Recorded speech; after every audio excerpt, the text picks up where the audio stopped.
Welcome, this is All Astrology, and it is the 30th of January. Doing a free reading. This is a Virgo ascendant, Virgo rising. So if you have those matching ascendant sign, Virgos, stay tuned because I'm going to take a walk through the full moon of February.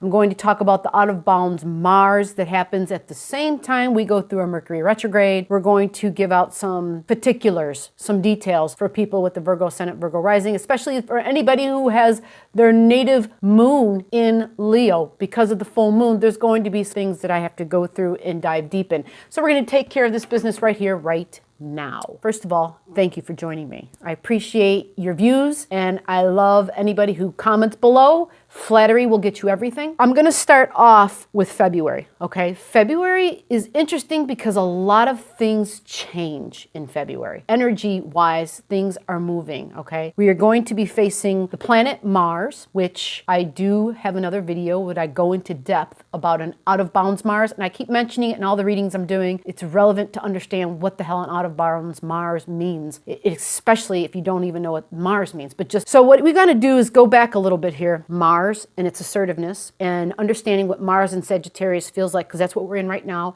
Sagittarian energy is the future.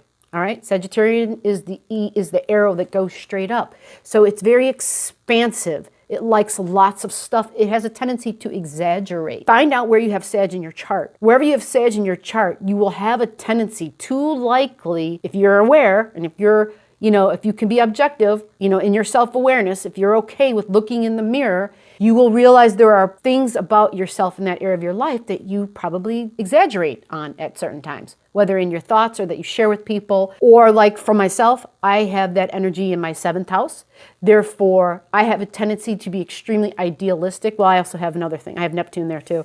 So I have a tendency to, and because the rest of the house has the Sag energy in it, it has a tendency to, anybody who I would meet then, I could have a very easy time putting them on a pedestal or seeing more in them than what really exists.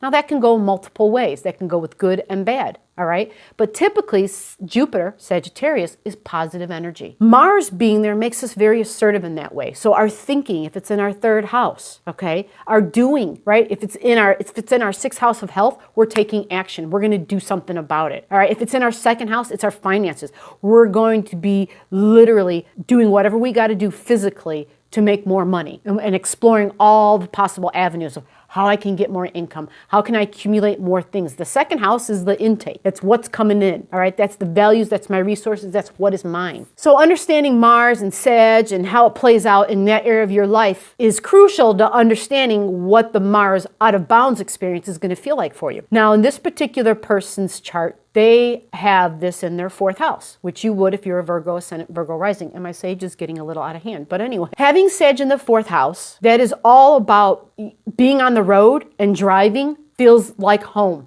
You're really comfortable with that. Probably driving anything, right? Big things, right? Or, you like being on the road. You would love traveling because this really Sagittarian energy is more about faraway lands and foreigners. Being around people who speak a different language, you would feel comfortable, all right? Relating with others who are different than you, foreigners, you would feel comfortable because it's home for you.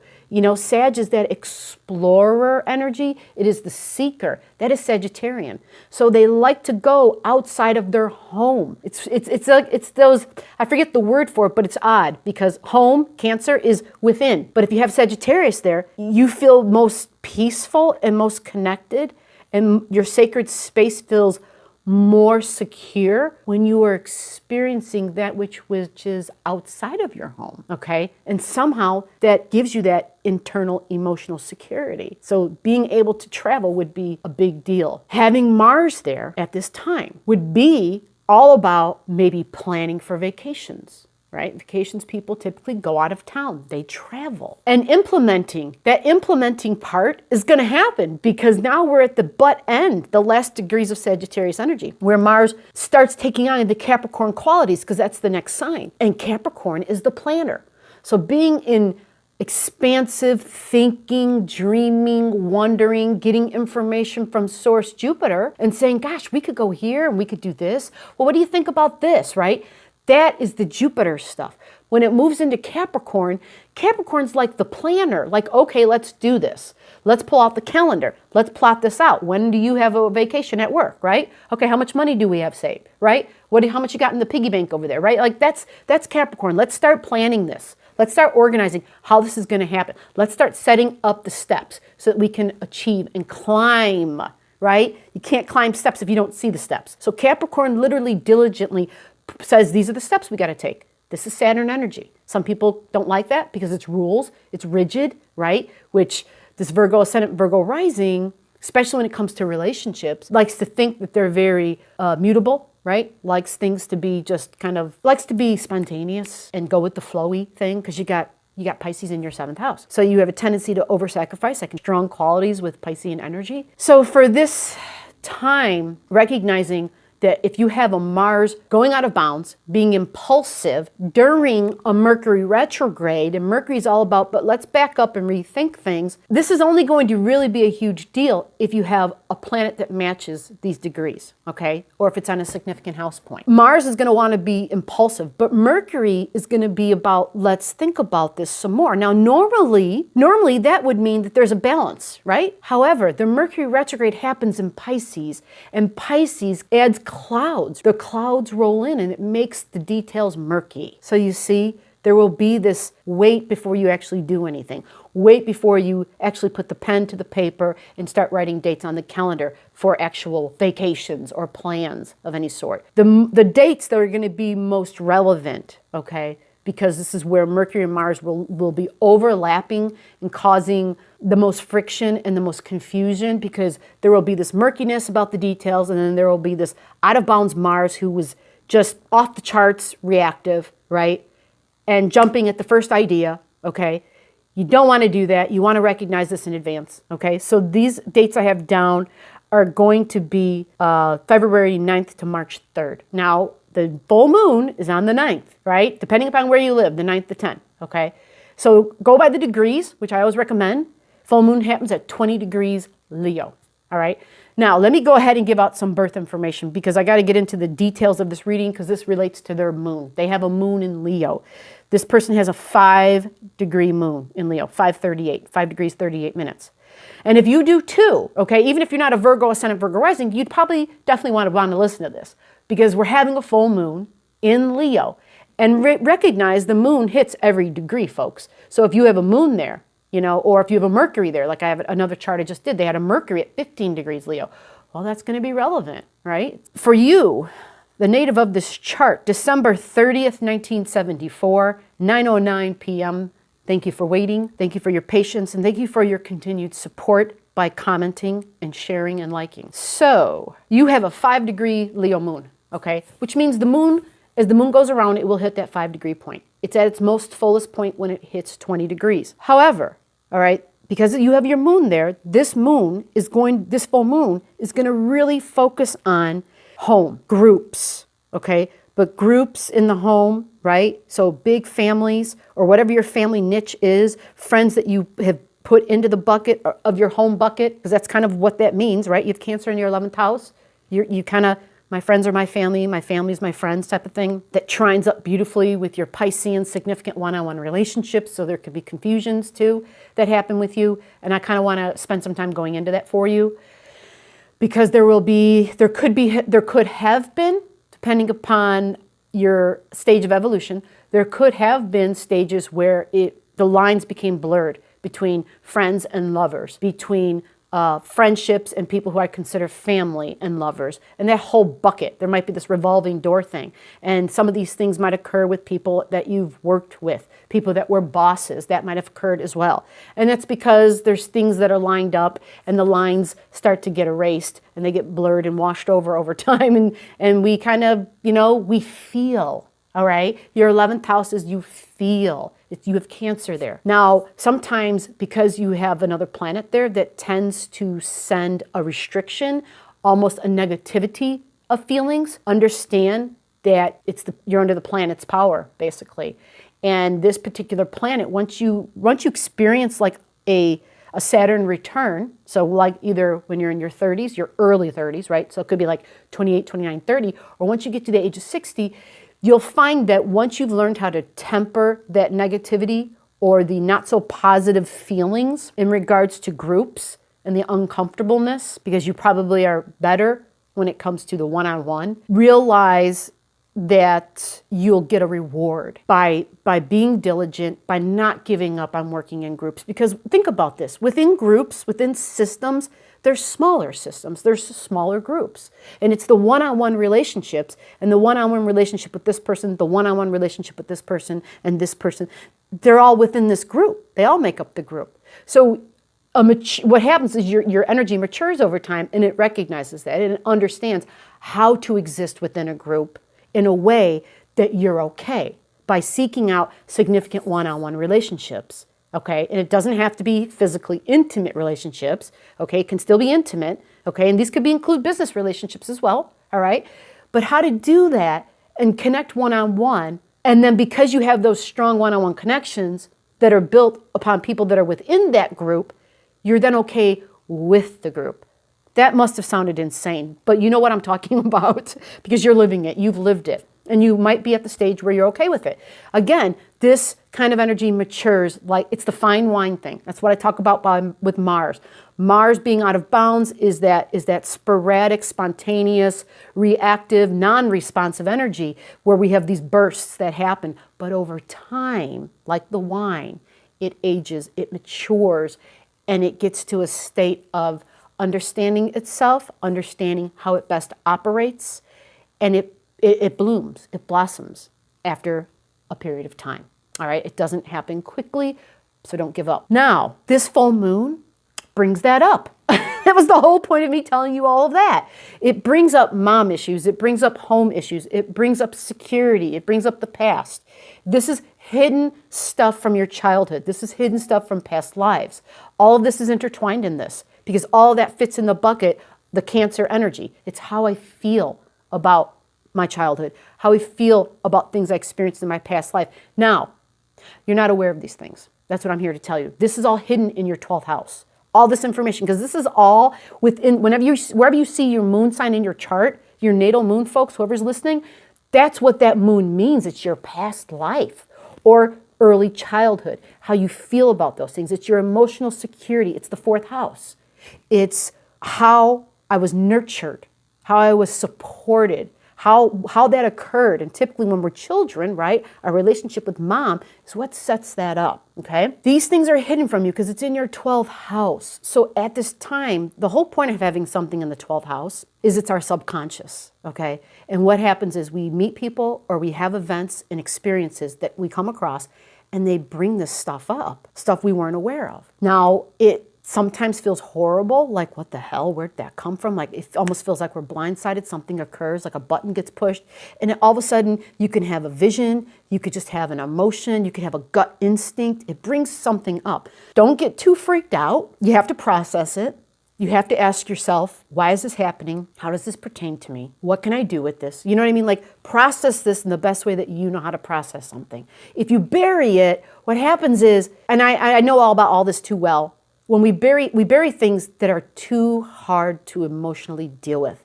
They're emotionally explosive still. They're too hot to touch. So they have to be put away. They have to be put on that shelf. You know, I get it. But recognize there will be a day that comes when you'll be ready to deal with it, whatever that is. And when it comes time, you'll process it and you'll let it go. Because if it's not done, if that doesn't happen, this stuff builds in us and it manifests and becomes something that's not good.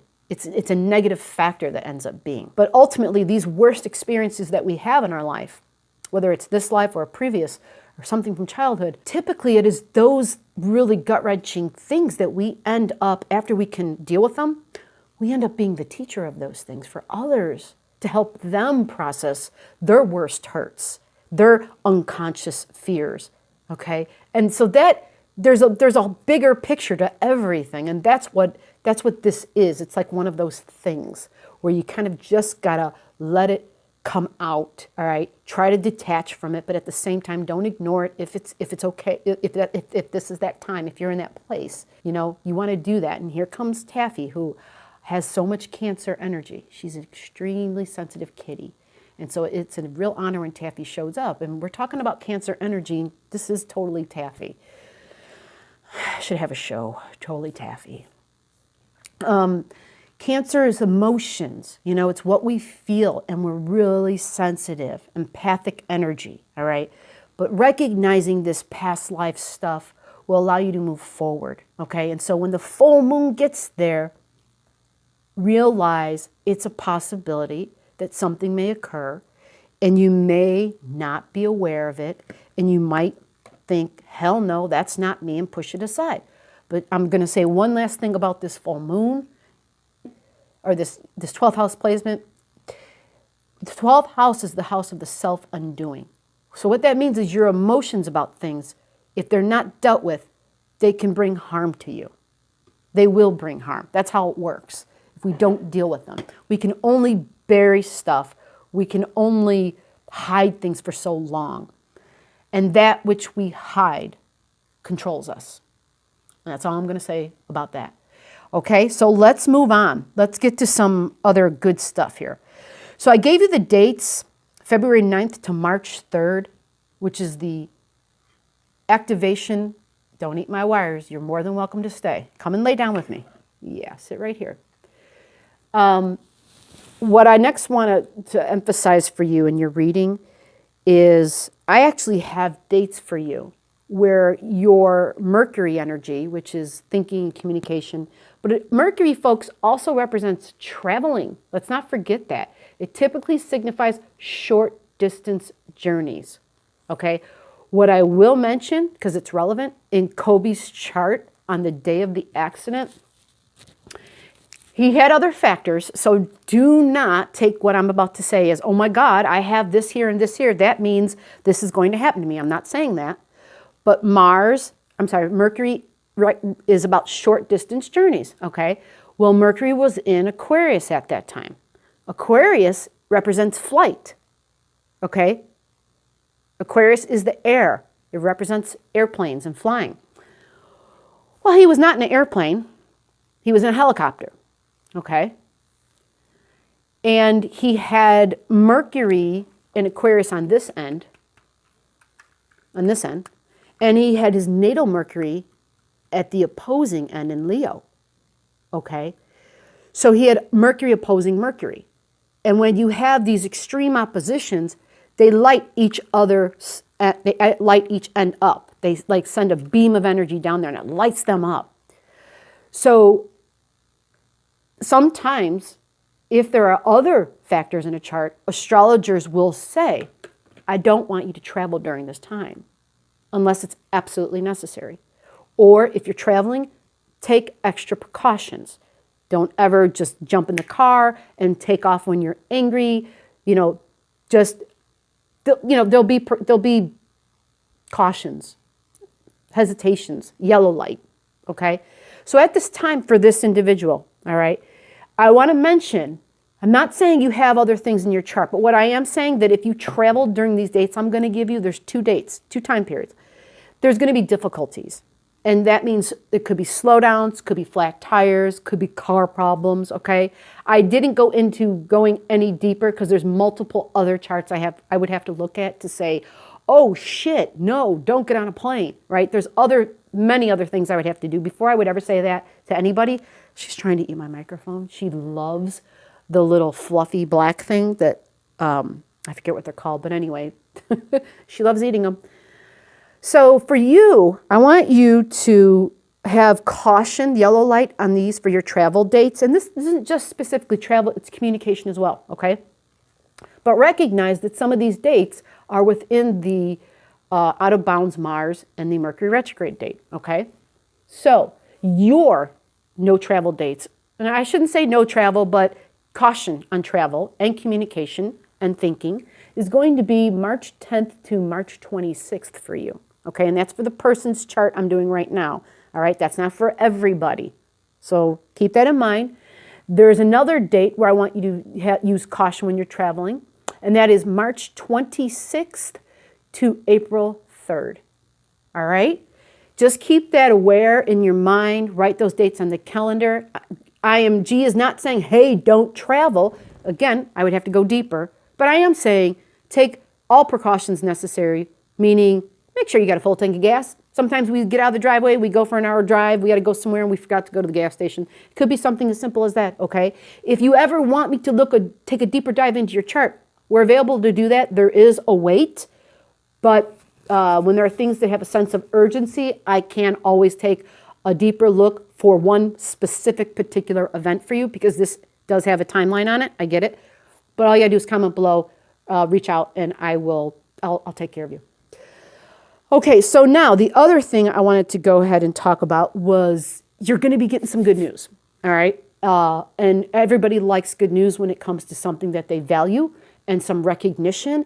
Professional recognition could also be recognition by way of a lover or romance, children, from one of your children, or maybe one of your children gets some sort of recognition.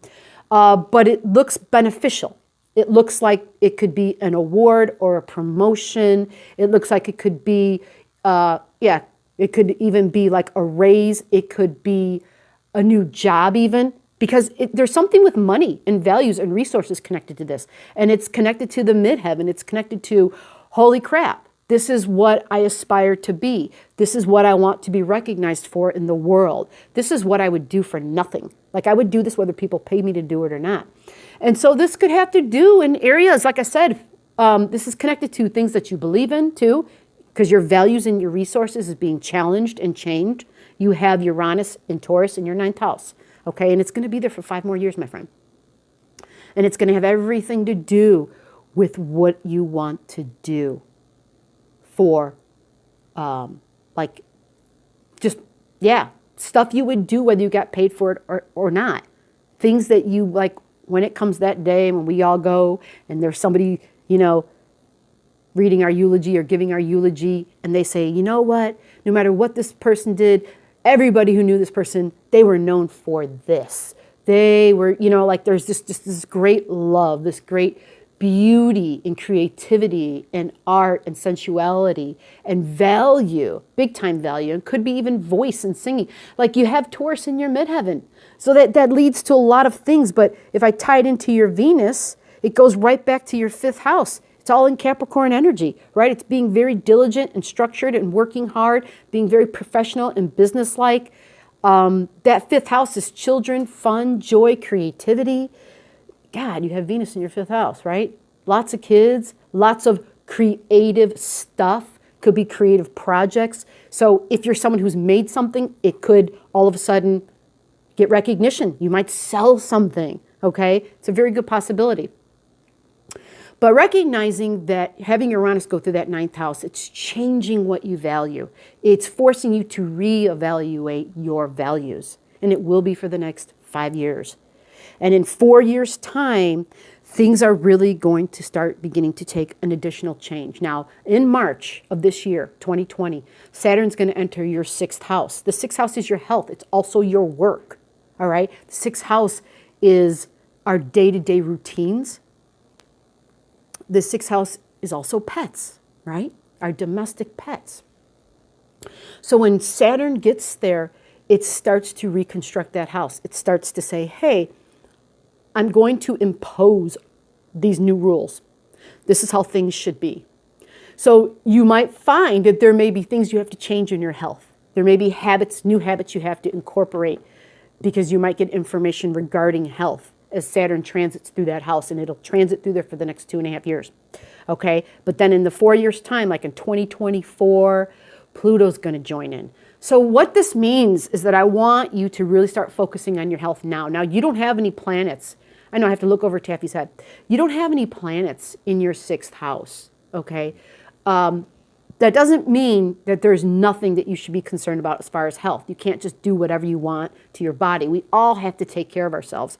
But what that is going to bring up are things that you might have been relaxed about, things that you were able to do before that your body said no more, okay? So Pluto takes like 18 years to transit a house. So once 2024 comes around, for the following 18 years, you will be living differently. You will be focused more on your health because Pluto will say, hey, I want to do what's for the best. I want you to do what's for the best for you. And it may bring some surprises along the way. Again, you can contact us to go further and to dig deeper. But like I said, I don't foresee anything right now. I'm looking very short term. I'm just looking at the big picture. I didn't go deep. If you do have something, I can tell you this, it might be hard to find initially because anyway, it doesn't matter. It might be initially hard to find, but it's not the end of the world, but it might be something that might be a little surprising, okay? And honestly, that's all I know at this point. I would have to spend much more time, and I do not feel qualified unless I've spent more. For free readings, I don't dig that deep. But I just thought that I would try to give you the most bang for your buck. And again, I hope this has helped, and I hope the dates get you on your way with a light in your hand. Thanks.